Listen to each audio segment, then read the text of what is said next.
Hello YouTube family, this is Shefali. आप मेरे channel के साथ जुड़ रहे हैं एडु टॉक विद शेफाली में। मैं आज आपके साथ डिस्कस कर रही हूँ स्टेजेस ऑफ डेवलपमेंट का टॉपिक 4, किशोरावस्था मतलब अडोलेसेंस। इसके पहले के जो मैंने वीडियो है उसमें स्टेजेस ऑफ डेवलपमेंट के 3 टॉपिक्स कवर करवाए हैं, जिसमें से आपका पहला है प्रीनेटल स्टेज मतलब प्रसव पूर्वावस्था, इन्फेंसी मतलब आपका शैशवावस्था, तीसरा आपका होता है बाल्यावस्था मतलब चाइल्डहुड स्टेज। आज हम चौथा स्टेज पढ़ रहे हैं जो है अडोलेसेंस मतलब किशोरावस्था। ये आपके किसी भी टेट एग्जाम में, चाहे वो सेंट्रल लेवल पर हो चाहे वो स्टेट लेवल पर, सबसे इंपॉर्टेंट टॉपिक है अडोलेसेंस किशोरावस्था, जिससे भर भर के सवाल आपसे पूछे जाते हैं। तो हम टॉपिक की शुरुआत करते हैं। किशोरावस्था की जो एज है वो क्या है? किशोरावस्था की एज जो है वो 12 से 18 वर्ष है, और कहीं कहीं पर इसको 19 वर्ष तक भी शामिल किया गया है। WHO वर्ल्ड हेल्थ ऑर्गेनाइजेशन के द्वारा इसे 10 से 19 वर्ष तक बताया गया है। तो जो नॉर्मल एज का क्वेश्चन पूछा जाता है उस नॉर्मल एज में है आपका 12 से 18 वर्ष या 19 वर्ष तक भी बोला जा सकता है। वर्ल्ड हेल्थ ऑर्गेनाइजेशन के द्वारा 10 से 19 वर्ष तक इसे बताया गया है। ये तो रही इसकी एज की बात। फिर बात आती है कि एक्चुअली में ये वर्ड आया कहां से। तो ये लैटिन वर्ड से अडोलेसर से आया है, जिसका मतलब होता है टू ग्रो और टू मैच्योर। मतलब अर्थ है इसका बढ़ना या फिर परिपक्वता की ओर बढ़ना। मतलब धीरे धीरे मैच्योरिटी आने लग जाती है, क्योंकि बच्चा 12 से 18 साल की उम्र के बीच की बात हो रही है यहाँ पर। तो बच्चों में धीरे धीरे मैच्योरिटी आना शुरू हो जाती है, फिर वो धीरे धीरे चीजों को समझना शुरू कर देते हैं। इसके बाद बात आती है सबसे जटिल अवस्था, कॉम्प्लेक्स स्टेज। इसको सबसे जटिल अवस्था क्यों कहा जाता है? क्योंकि इसमें फिजिकल चेंजेस भी आते हैं, कॉग्निटिव चेंजेस भी आते हैं, सोशल चेंजेस भी आते हैं, इमोशनल चेंजेस आते हैं। मतलब चारों तरफ से एक बच्चे का विकास होता रहता है, जिसके वजह से बच्चा बहुत ज्यादा कंफ्यूज भी हो जाता है। आप देखे हैं कि बच्चों में जो बॉयज है उसमें दाढ़ी आना स्टार्ट हो जाती है, फीमेल्स में जो लड़कियां होती है, जो गर्ल चाइल्ड होती हैं, उनमें मेंस्ट्रुएशन का साइकिल स्टार्ट हो जाता है, और भी बहुत सारे चेंजेस हैं जो इनमें आते हैं। हाइट का बढ़ना, उनका फिजिकल ग्रोथ बहुत ज्यादा तेजी से इसमें बढ़ना शुरू हो जाता है। उसमें आपके physical changes, cognitive changes, social changes और इमोशनल चेंजेस शामिल है। इसे हम कहते हैं ट्रांजिशनल पीरियड। ट्रांजिशनल पीरियड क्यों कहा जाता है? परिवर्तन का काल। क्योंकि मैंने अभी आपको बताया कि चारों जो डोमेन्स हमारे फिजिकल, कॉग्निटिव, सोशल और इमोशनल, ये चारों तरफ से एक बच्चे के अंदर परिवर्तन आना शुरू कर देता है। कैसे? फिजिकल चेंजेस में बच्चे की हाइट बढ़ रही है, बच्चे होते हैं, जो बॉय होता है उनके आप देखेंगे आवाज में भारीपन आ जाता है, धीरे धीरे उनमें दाढ़ी आना स्टार्ट हो जाती है। फीमेल्स में मतलब गर्ल चाइल्ड में मेंस्ट्रुएशन साइकिल स्टार्ट हो जाता है। उसके बाद बात आती है कॉग्निटिव, मेंटल डेवलपमेंट में भी उनमें चेंजेस आना शुरू हो जाते हैं। उनके अंदर logical changes, abstract thinking start हो जाती है। एब्स्ट्रैक्ट थिंकिंग, अमूर्त चिंतन उनके अंदर स्टार्ट हो जाता है। लॉजिकल थिंकिंग के साथ वो बहुत सारी चीजें हैं जो वो बिना देखे हुए उन चीजों को इमेजिन कर सकते हैं। उसके बाद बात आती है सोशल डेवलपमेंट। सोशल डेवलपमेंट में अब बच्चा समझना शुरू कर देता है कि अब हमें समाज के द्वारा, जो समाज को पसंद आ रहा है, हमें वैसा बनकर चलना होगा। जो समाज के रूल्स रेगुलेशन जो समाज द्वारा बनाए गए हैं उसमें उनको कैसे अपने आप को एडजस्ट करना होगा। जो भी रूल्स रेगुलेशन बन रहे हैं, फिर वो चाहे उनके सोसाइटी में हो, चाहे स्कूल में हो, चाहे उनके आसपास के एनवायरनमेंट में, उनको अपने आप को उसमें समायोजन करना पड़ता है, उसमें अपने आप को एडजस्ट करना शुरू करना पड़ता है। ये भी एक उनके लिए प्रॉब्लम की बात आती है कि हर चीज में उनको एक एडजस्टमेंट करना स्टार्ट कर देना पड़ता है। इमोशनल चेंजेस कैसे आते हैं कि अगर कोई किसी ने कुछ कह दिया तो बात बहुत जल्दी से लग जाती है। इसमें बच्चों के अंदर जो हार्मोनल चेंजेस है वो बदलने लग जाते हैं। मेल का फीमेल की तरफ अट्रैक्शन, फीमेल का मेल की तरफ अट्रैक्शन बहुत ज्यादा होने लग जाता है। इस एज में छोटे से बच्चे बहुत ज्यादा आप देखेंगे कि बहक भी जाते हैं कोई चीजों में। कोई गर्ल चाइल्ड है उसको बहका के, बहुत सारी चीजें जो हम केसेस हम सुनते रहते हैं, वो सारे चेंजेस इसी टाइम पे ही होते हैं। ट्रांजिशनल पीरियड परिवर्तन का काल, और इसे गोल्डन पीरियड के नाम से भी जाना जाता है, स्वर्णिम काल। चाइल्डहुड टू अडल्टहुड स्टेज, इसको क्या कहा जाता है? ये एक चाइल्डहुड और अडल्टहुड का बीच का, मतलब ना वो बच्चा है ना वो बड़ा है, उन दोनों के बीच में वो रह गया है। अब बच्चे को ना बच्चा समझा जा रहा है ना बड़ा समझा जा रहा है, एक कंफ्यूजन आ गई है बच्चे के माइंड में भी, क्या मैं बच्चा हूं या मैं क्या बड़ा हो गया हूं। इसको जो बीच की अवस्था में आ गया है, ये बीच की अवस्था मतलब एडोलेसेंस में आ गया है वो, ना वो बच्चा रह गया है ना वो एक वयस्क हो गया है, ना वो बाल्यावस्था में है ना वो वयस्क अवस्था में है, वो किस में है, किशोरावस्था में है। ना उसे बच्चे की वो मान्यता दी जा रही है कि आप छोटे बच्चे हो, ना उसे बड़ा कहा जा रहा है, बस एक्सपेक्ट किया जा रहा है कि वो एक मैच्योर बच्चा हो गया है। अगर वो काम गलती से भी कुछ गलत काम कर देता है तो उसको हमेशा से ये सुनना पड़ता है कि आप बच्चे नहीं रह गए हो। और जब वो अपनी कोई चीजें किसी पेरेंट्स के सामने, किसी के सामने वो कहना शुरू कर देता है, अपनी बातें, अपने दिल की बातें कहना शुरू कर देता है, तो कहते हैं अभी आप बड़े नहीं हुए हो। तो वो एक क्वेश्चन मार्क आ जाता है बच्चों में कि क्या मैं बड़ा हुआ हूं या फिर मैं बच्चा हूं अभी, वो भी खुद में कंफ्यूजन है। एक ये कंफ्यूजन बच्चों के माइंड में आना शुरू कर देते हैं कि एक्चुअली में मैं कौन हूं, मुझे क्या बनना है। ठीक है, उसके बाद आती है नींव किसी बच्चे की आगे जाकर क्या करेगा, मतलब ये एक नींव है कि आगे जाकर बच्चा क्या करने वाला है, आगे जाके बच्चा कौन से पाथ में जाने वाला है, वो गुड साइड जाने वाला है या बैड साइड जाने वाला है। इसी टाइम पे बच्चे एक बिगड़ने की अवस्था में भी आ जाते हैं और एक मेच्योरिटी लेवल के साथ में वो अपने आगे उनको लाइफ में क्या करना है, वो यही नींव, यहीं से शुरुआत होती है बच्चे की कि उनको लाइफ में आगे जाकर क्या बनना है। क्या वो डॉक्टर बनना चाहते हैं, इंजीनियर बनना चाहते हैं या किसी भी फील्ड में वो अगर जाना चाहते हैं तो वो यही टाइम। और यहीं पर एक और अवस्था, इसी अवस्था में एक और बात आती है बाल अपराध। इसी टाइम बच्चों के अंदर एक जो मेंटल हार्मोनल चेंजेस आते हैं, अलग अलग एक्टिविटीज उनके दिमाग में आने लग जाती है, तो इसमें बच्चों के अंदर बाल अपराध भी आ जाता है। इसीलिए इसे नींव किसी बच्चे की आगे जाकर बच्चा क्या करेगा। उसके बाद आती है प्यूबर्टी, यौनावस्था। बच्चों के अंदर प्यूबर्टी स्टार्ट हो जाती है। प्यूबर्टी का मतलब बहुत जगहों में आपने सुना होगा कि एडोलेसेंस को ही प्यूबर्टी कहा जा रहा है, लेकिन ऐसा नहीं है। एडोलेसेंस में प्यूबर्टी सिर्फ एक हिस्सा है।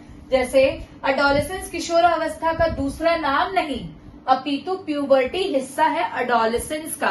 प्यूबर्टी एडोलेसेंस का दूसरा नाम नहीं है, परंतु सिर्फ एक हिस्सा है जिसमें बच्चों के अंदर जो चेंजेस हो रहे हैं। प्यूबर्टी मतलब जो बच्चों के अंदर यौनावस्था आ रही है, जो प्रजनन, जो रिप्रोडक्शन सिस्टम है वो उनका शुरू हो रहा है, तो वो जो चेंजेस है वो बच्चों के अंदर आ रहे हैं। क्योंकि एडोलेसेंस में तो मैंने आपको बताया उसमें फिजिकल, कॉग्निटिव, इमोशनल, सोशल सब तरह का इसमें चेंजेस आ रहे हैं, लेकिन यहाँ पे सिर्फ एक छोटी सी बात कही जा रही है, वो है प्यूबर्टी।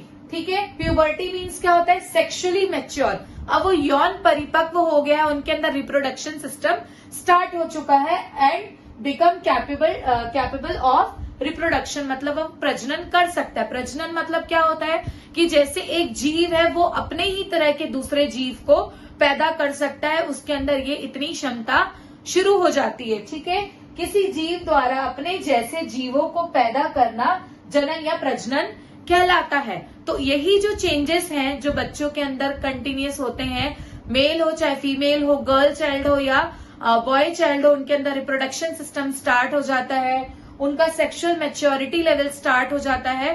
तो जो प्यूबर्टी में ये दोनों चीजें हैं, जो चेंजेस आ रही हैं बच्चों के अंदर, इसके वजह से भी बच्चे बहुत ज्यादा घबराए रहते हैं कि एक्चुअली में ये सारी चीजें क्यों हो रही हैं। वो लैक ऑफ नॉलेज की वजह से वो ज्यादा इन सब चीजों के लिए घबरा जाते हैं। तो प्यूबर्टी में आगे और भी बातें हैं जो मैं आपके साथ डिस्कस कर रहे थे। प्यूबर्टी जिसमें सेक्सुअल मैच्योरिटी और रिप्रोडक्शन की बात हो रही थी, प्यूबर्टी यौन परिपक्वता और प्रजनन की क्षमता विकसित। इसमें मेल रिप्रोडक्शन में कौन से हार्मोन्स आपके रिलीज होते हैं और फीमेल रिप्रोडक्शन में कौन से हार्मोन रिलीज होते हैं। तो मेल रिप्रोडक्शन हार्मोन्स है, उसमें टेस्टोस्टेरोन नामक एक जो हार्मोन होता है वो रिलीज होता है। और वो कैसे बनते हैं, तो टेस्टिस मतलब वृषण से बनते हैं, जो पिट्यूटरी ग्लैंड मतलब पिट्यूटरी ग्लैंड भी जिसे कहा जाता है, से संकेतों के जवाब में स्रावित होते हैं। तो पिट्यूटरी ग्लैंड कहाँ होता है, वो हमारे मस्तिष्क में, जो मेल रिप्रोडक्शन सिस्टम है उनके मस्तिष्क में होता है। मेल में स्पर्म फॉर्मेशन स्टार्ट हो जाता है जो एक रिप्रोडक्शन हार्मोन्स का हिस्सा है। उसके बाद बात आती है फीमेल रिप्रोडक्शन हार्मोन। अब इसमें कौन से हार्मोन्स रिलीज होते हैं, तो एक है एस्ट्रोजन और दूसरा है प्रोजेस्टेरोन हार्मोन्स डेवलप होते हैं और मेंस्ट्रुअल साइकिल मासिक धर्म चक्र एंड प्रेगनेंसी गर्भावस्था के लिए आवश्यक हो जाते हैं। ये जो दोनों आपके हार्मोन्स हैं, ये दोनों क्या करते हैं, इनका काम क्या है? तो ये मेंस्ट्रुअल आपके जो साइकिल होते हैं, जो मासिक धर्म होते हैं, जो हर महीने एक फीमेल को आते हैं, उसमें और प्रेगनेंसी मतलब गर्भावस्था के लिए आवश्यक हो जाते हैं। These hormones are made by the ovaries. ये हार्मोन अंडाशय द्वारा बनाए जाते हैं जो मस्तिष्क से संकेत प्राप्त करते हैं। वो चाहे मेल हार्मोन्स हो चाहे फीमेल हार्मोन्स हो, वो हमेशा मस्तिष्क से आपके संकेत प्राप्त करते हैं। जो किशोरावस्था है, इस अवस्था में जो बच्चों के अंदर चेंजेस आते हैं उसको पेरेंट्स किस प्रकार चेंज करते हैं, ये भी बहुत सारी क्वेरीज इसमें आती हैं। तो जो बच्चे हैं अगर उनके अंदर फिजिकल चेंजेस आ रहे हैं तो उनको किसी डिफरेंट एक्टिविटीज में इन्वॉल्व करना, चाहे वो आउटडोर एक्टिविटीज हो चाहे इंडोर एक्टिविटीज हो, उनका माइंड हमेशा से आपको डाइवर्ट करते रहना पड़ेगा। हमेशा से ये क्वेश्चन में भी पूछा जाता है कभी कभार कि बच्चों के अंदर इतने सारे चेंजेस आते हैं, उनके अंदर emotional changes, social changes, cognitive changes, चाहे उनके अंदर आपका फिजिकल चेंजेस आ रहे हैं, आप देख रहे हैं, तो वो बहुत ज्यादा घबरा से जाते हैं। तो उसको कैसे चेंज किया जाए? तो पेरेंट्स को बच्चों से बात करके, उनको दूसरी एक्टिविटीज में इन्वॉल्व करके, उनको इस चीज के बारे में नॉलेज देकर। बहुत से बच्चे घबरा जाते हैं, चाहे वो फीमेल हो चाहे वो मेल हो, बहुत ज्यादा घबरा जाते हैं, वो किसी के साथ अपनी बातें शेयर नहीं कर पाते हैं। तो पेरेंट्स को उनके साथ उनका फ्रेंड बनकर उनको सारी चीजें समय समय पर समझानी होगी और उनको अदर एक्टिविटीज में इन्वॉल्व करना होगा ताकि जो चेंजेस उनके अंदर आ रहे हैं उनके अंदर वो रॉन्ग इम्पैक्ट न पड़े, वो हमेशा राइट पाथवे में जाए। अभी हम बात कर रहे थे ट्रांजिशन पीरियड, बदलाव का काल, गोल्डन पीरियड भी कहा जाता है जिसे स्वर्णिम काल। दूसरा हमने प्यूबर्टी के बारे में बात की जिसमें यौन परिपक्वता की बात आई, यौन मैच्योरिटी की बात आई, उसमें रिप्रोडक्शन की बात आई, वो चाहे मेल हार्मोन रिप्रोडक्शन है चाहे फीमेल हार्मोन रिप्रोडक्शन है। उसके बाद इसमें अलग अलग इसको नामों से जाना जाता है। पहला है आपका स्ट्रेस एंड स्टॉर्म, जिसे तनाव एवं तूफान का काल कहा जाता है। ये स्टैनले हॉल द्वारा 1904 में अपने बुक जिसमें एडोलेसेंस नामक उन्होंने बुक लिखी थी, उसमें कहा गया कि जो ये अवस्था है इसे स्ट्रेस एंड स्टॉर्म, तनाव एवं तूफान का काल भी कहा जाता है। इसमें बच्चे कंफ्यूज हो जाते हैं अपने सारी चीजों को देखकर, अपनी सारी चीजों में चेंजेस को लाकर वो सारे कंफ्यूजन में रहते हैं। इसीलिए स्टैनले हॉल ने इसे स्ट्रेस एंड स्टॉर्म का काल कहा गया है। इसे फादर ऑफ एडोलेसेंस भी कहा जाता है, किशोरावस्था के जनक भी कहा जाता है। इसके बाद इसे प्रॉब्लम एज भी कहा जाता है, समस्या का आयु, मतलब इसी में ही सारी समस्याएं उत्पन्न होती हैं, जो सारे चेंजेस आते हैं वो इसी में आते हैं, इसीलिए इसे प्रॉब्लम एज भी कहा गया है। डे ड्रीमिंग स्टेज, दिन में सपने देखने की अवस्था। इस एज में दिन में ही सपने देखने की अवस्था आ जाती है। अगर आप किसी को अपना आइडियल मानते हैं, अपना हीरो मानते हैं, तो डे ड्रीमिंग स्टार्ट हो जाती है कि मैं भी एक दिन ऐसा बनूंगा। मतलब वो थॉट्स जो है वो कंटिन्यूस हमारे दिमाग में चलते रहते हैं। जो बच्चा है छोटा सा, उसके दिमाग में बार बार यही चलते रहता है। अगर उसको जो बनना होता है वो डे ड्रीमिंग करते रहता है, मैं एक दिन ये बन जाऊंगा, मैं एक दिन बन जाऊंगा। इस तरह अपने ख्यालों में ही हमेशा वो खोया रहता है। उसके बाद बात आती है मोस्ट क्रिटिकल स्टेज, महत्वपूर्ण चरण। आगे जाकर क्या करेगा, ये बात मैंने पहले भी डिस्कस कर दी थी कि आगे जाके वो गुड साइड जा रहा है या बैड साइड जा रहा है, वो इसी टाइम पे ही डिस्कशन होता है। बच्चे बाल अपराध का रूप में भी आ जाते हैं और बच्चे अपने आगे फ्यूचर में उन्हें क्या पढ़ाई करनी है वो उसके और भी अग्रसर हो जाते हैं। ये डिपेंड करता है कि उनको एनवायरनमेंट कैसा दिया जा रहा है, पेरेंट्स उनके साथ कितना फ्रेंडली बिहेव कर रहे हैं। आइडेंटिटी क्राइसिस, पहचान का संकट। इस टाइम वो अपने आप को पहचानने में मजबूर हो जाते हैं कि वो एक्चुअली में बच्चे हैं या बड़े हैं। मैंने पहले भी इस टॉपिक पे डिस्कस किया। ये एरिक एरिक्सन द्वारा पहचान बनाम भ्रांति। एरिक एरिक्सन एक साइकोलॉजिस्ट हैं जिन्होंने अपनी 8 स्टेजेस दी हैं। इस 8 स्टेजेस में एरिक एरिक्सन में पहचान बनाम भ्रांति में उसमें किशोरावस्था के बारे में ही बात की गई है, जो आगे जाके इस टॉपिक में आपको मैं डिस्कस करके जब एरिक एरिक्सन की थ्योरी पढ़ाई जाएगी तो मैं आपको बताऊंगी। उसमें यही है प्रश्न, बच्चा पूछता है कि मैं एक्चुअली में कौन हूं, यही बात कि मैं बच्चा हूं या मैं बड़ा हूं। वही एग्जाम्पल्स बार बार ध्यान में आ रहे हैं कि कैसे एक छोटा सा बच्चा जब अपने पेरेंट्स को कुछ कहता है तो उसे या तो कह के ये टाल दिया जाता है कि अब तुम बहुत मैच्योर हो गए हो, अब तो तुम ये सब हरकतें करना छोड़ दो। या फिर कोई बात आती है, जब वहां पे समझने की बात आती है, समझाने की बात आती है, तो उसे कहा जाता है कि तुम बच्चे हो। तो इसी में ही बच्चा कंफ्यूजन में रह जाता है कि वो बड़ा है या फिर बच्चा है। लैक ऑफ इमोशनल स्टेबिलिटी, मतलब जो इमोशंस है वो उसको कंट्रोल नहीं कर पाता है। कभी सेकंड्स में उसको गुस्सा आ जाता है, कभी सेकंड में उसको खुशी हो जाती है। अपने पेरेंट्स, जो उसके पेरेंट्स उसे कम्युनिकेट कर रहे हैं, उसकी हर बात को वो वहां पे हाँ नहीं दे पाता है। वो हर अपने बात में आर्ग्यूमेंट करना शुरू कर देता है। उसके पेरेंट्स जो हैं वो उसके लिए कभी कभी दुश्मन का रूप धारण कर लेते हैं, वो उन्हें दुश्मन समझना शुरू कर देता है। लेकिन एक्चुअली में पेरेंट्स वो समझाते रहते हैं, लेकिन वो समझाने का वे उन्हें समझ में नहीं आता है कि उस टाइम पे बच्चों को कैसे समझाया जाए। तो उसमें समझाने के लिए बच्चों को कंटिन्यूअस एक प्रैक्टिस में लाना होगा, उन्हें एक्सरसाइज करवानी होगी, उन्हें आउटडोर एक्टिविटी करवानी होगी या इंडोर एक्टिविटी करवानी होगी। उन्हें एक्टिविटीज में ऑल टाइम इन्वॉल्व करना होगा कि वो ये सारी चीजें जो इमोशनल चेंजेस आ रहे हैं, फिजिकल चेंजेस आ रहे हैं, उसमें ध्यान ना देते हुए वो बाकी एक्टिविटीज में इन्वॉल्व रहे। उसके बाद आती है हीरो वर्शिप। हीरो वर्शिप, अगर वो उन्हें किसी एक्टर का, कोई एक्टर उन्हें पसंद आ जाता है तो वो सेम उसी की तरह बनना शुरू कर देते हैं। वो एकदम उसको भगवान बना लेते हैं। फिर वो चाहे उनका हेयर स्टाइल कॉपी करना हो, उनकी ड्रेस को कॉपी करना हो, उनका चलने को कॉपी करना, उनके रूम में भी चाहे आप देखेंगे उस छोटे बच्चों में बहुत सारे पोस्टर लग जाते हैं। फिर वो चाहे फीमेल में, चाहे वो गर्ल चाइल्ड है, कोई एक्ट्रेस है, उसको फॉलो करना, ये सारी चीजें हमें इस एज में ही बच्चों में दिखाई देना शुरू हो जाती है। वोकेशनल एंजाइटी मतलब व्यावसायिक चिंता, मतलब अब इस स्टेज में आके बच्चों को सोचना पड़ता है कि अभी हमें किस स्ट्रीम में जाना है। फिर वो चाहे साइंस है, आर्ट्स है, कॉमर्स है, वो कोई भी स्ट्रीम है, इसी टाइम पे उन्हें सोचने पे मजबूर किया जाता है कि हाँ अब तो आपको सोचना पड़ेगा कि आप आगे जाके क्या करेंगे। तो ये सबसे बड़ा क्वेश्चन आता है कि उनमें क्या रहता है, वोकेशनल एंजाइटी रहती है, उनमें चिंता स्टार्ट हो जाती है कि हम आगे जाके क्या बनेंगे या फिर क्या करेंगे। एडजस्टमेंट प्रॉब्लम, समायोजन की समस्या, वो हर जगह में जाके मिक्स नहीं हो पाते।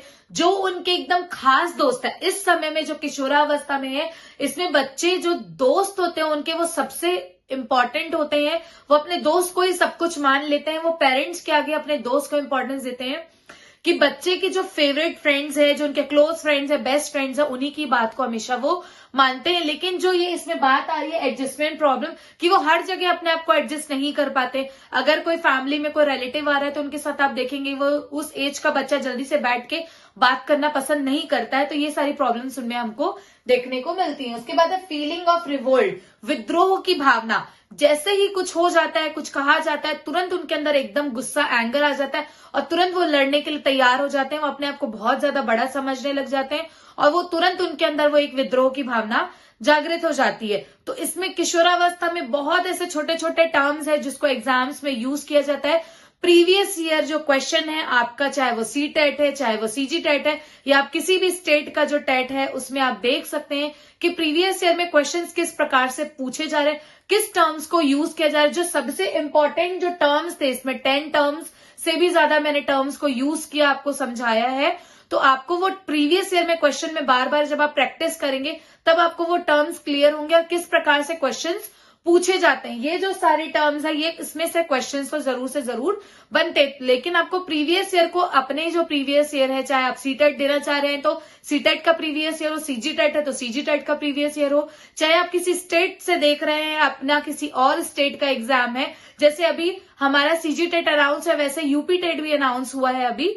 तो आप अगर यूपी टेट से हैं, अगर आप यूपी टेट का एग्जाम देने वाले हैं तो उसका प्रीवियस ईयर उठा के देख सकते हैं कि क्वेश्चंस का वेरिएशन क्या है।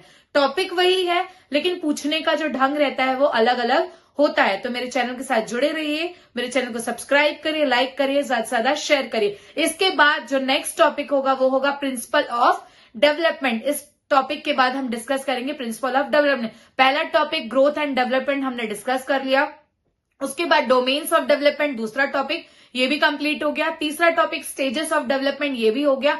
अब जो फोर्थ टॉपिक है वो प्रिंसिपल ऑफ डेवलपमेंट होने वाला है। उसके बाद आपका ये विकास, वृद्धि और विकास कंप्लीटली खत्म हो जाएगा। उसके बाद हम क्वेश्चन प्रैक्टिस करने लगेंगे और मैं अपने चैनल पे हर दिन एक क्वेश्चन आपके पोस्ट में डालती हूं, आप जाकर उसे देखिए और उस पोस्ट में जाके उसका आंसर करिए कि आप अपने आप को चेक करिए कि आपको वो क्वेश्चन एक्चुअली में बन रहे हैं या नहीं बन रहे हैं। Thank you.